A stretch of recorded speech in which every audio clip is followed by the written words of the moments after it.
All right. It is our promise to you that no matter what we're talking about, you're going to get some damn football pretty much each hour. And with that, around the league. David.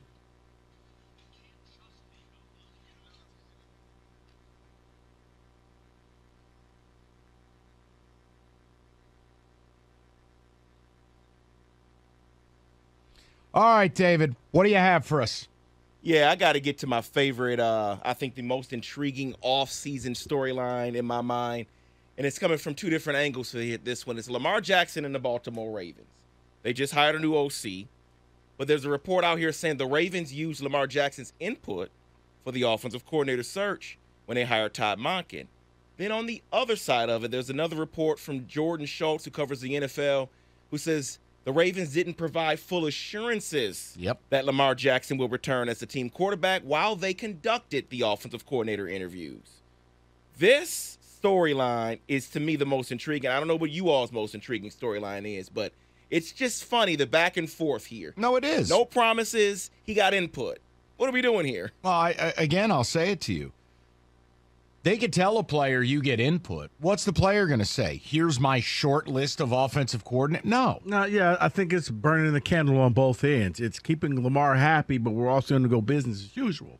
So, in order not to make the relationship even more awkward, let's extend an olive branch. Let him sit in on the meetings. He'll feel like he's a part of this. And maybe we can backdoor and end all of this foolishness. It's also the only offensive coordinator that Lamar really was a fit for was Greg Roman because of how he designed Kaepernick's entry into the league and then Lamar's entry. The minute Greg Roman was let go, it felt like Lamar was next. Let's go over to what Deion Sanders had to say. Oh, boy, more Coach Prime. Yeah, more Coach Prime. So 9 people were announced as Hall of Famers on last Thursday. That now makes a total of 45 new inductees in the last 4 years, and Deion seems to have a problem with it. He says, we've gotten soft. It's an open house. Is it not? Do you agree with him? Are we letting too many people in the Hall of Fame? Yes, there should be 3 a year maximum. It should be the highest honor you can achieve as a football player. I hate it that in other Hall of Fames, the NBA, oh my goodness, everyone gets in. I'm pretty sure Spud Webb is in. Yeah, I would simply say 3 to 5. If it's a year where, you know what, legitimately all 5 of these guys are, but normally you're right. Cut it off at 3, make it something that you have to sweat out and earn to get in there because everybody, it's not the Hall of Good, it's not the Hall of Great, it's the Hall of Fame. Well, Rex Ryan is in the news. Ian Rappaport and Mike Garafolo of NFL Network are reporting that the former Jet and Bill head coach has emerged as a top candidate for the Denver Broncos DC job under Sean Payton. Now, he works for ESPN currently. Are you shocked to hear that name surface for defensive coordinator? No. And you know what, David, when I first heard this, I actually really liked it because Sean Payton is not some inexperienced coach. There's a collaborative thing there.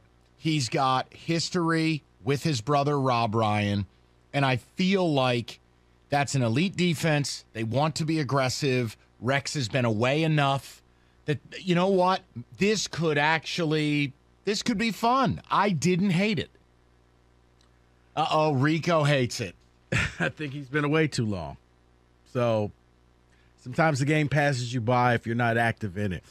It was that, like, remember when Bill Cowher went to the booth and we were all like, him and Tony Dungy will be back. You hit a certain time and you're never coming back because now the game is just gone. We'll see. Not a big fan. So let me hit on this. This is a college story here, but something we hit on at the end of last show about the Pac-12 and the media rights. Well, yesterday, Ohio State called off its scheduled home-and-home with Washington. It was set for 24 and the 25 season. Is this a precursor, maybe them saying, look, you're going to be joining us anyway, so we're going to go ahead and cancel this home-and-home? See, it was interesting because when it first happened, I just figured, okay, maybe Ohio State's just buying them out. Something's going – because you see it all the time. But talking with you, maybe it's one of those the Pac-12 can't find anybody to dance with. Nobody wants to broadcast their games.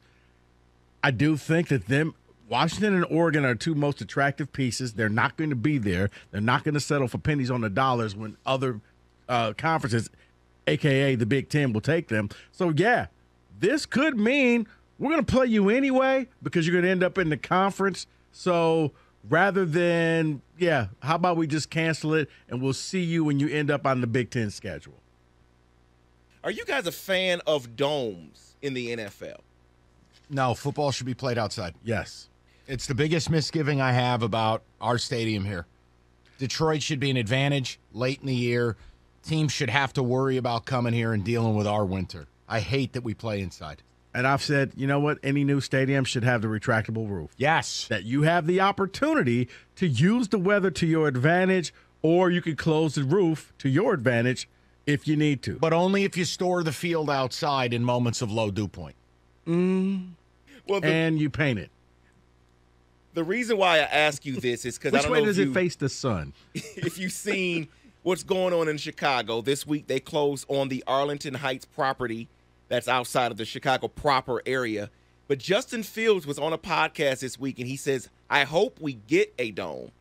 He says it's very difficult in Chicago when the winds are 15 to 20 miles per hour. You can't fight it. I mean, David, I'm going to go back. Every new stadium, retractable roof. So therefore, if you want to, you can go out, you can open it up in the middle of winter and play the game, and it's cold. But yeah, if it's swirling winds and this isn't going to work, close it, whatever is to the home team's advantage. But I'm not the old school, you got to play this game outside, Lambeau Field. No, because when I'm watching on TV, I'm like, wow, that looks cold. So here's what I'm going to do here. I didn't have an opinion on it. It's cool. So Justin Fields, okay, bye-bye. You're not. No, I was just going to say rest in peace, Arlington Park. Because you know where that new stadium's going? Yeah. Right where a horse track was. No more Arlington Million. Oh. Driven by Wait, it's a horse track in times. Chicago? It used to be. It's actually a very nice facility, too. Is it still open? No. No, it's Then closed. go ahead and put a stadium on it. Wait, are the horses still there? It's not open because of this. Are the horses still there? No. Okay, well then That's go not ahead how and put it a works. stadium. It's not a PetSmart. Wait. Just move on. Move on. I never should have said a thing. What if the horses come running through the tunnel? I'm going to timeout. I'm going to move on, and I'm going to give Rico. I'm gonna allow you to vent because we had a conversation about this, and I'm going to give you some information regarding Eric Bieniemy and the Chiefs. Why he hasn't received the job. Let me give you this. According to one account, Bieniemy has interviewed 17 times with 16 different teams since 2019. According to another report, that's the most times in NFL history, yet he still has no head coaching job. David, he's not going to get a job. I don't know why. Because everybody says, well, he can't do this, he can't do that, he can't do this. 2 Super Bowls, 5 straight AFC championships, and he's not getting a job.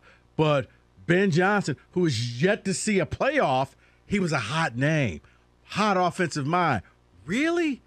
I don't get it because he's still employed by the Kansas City Chiefs. So it can't be something legally wrong or something morally wrong because he would be out of the NFL.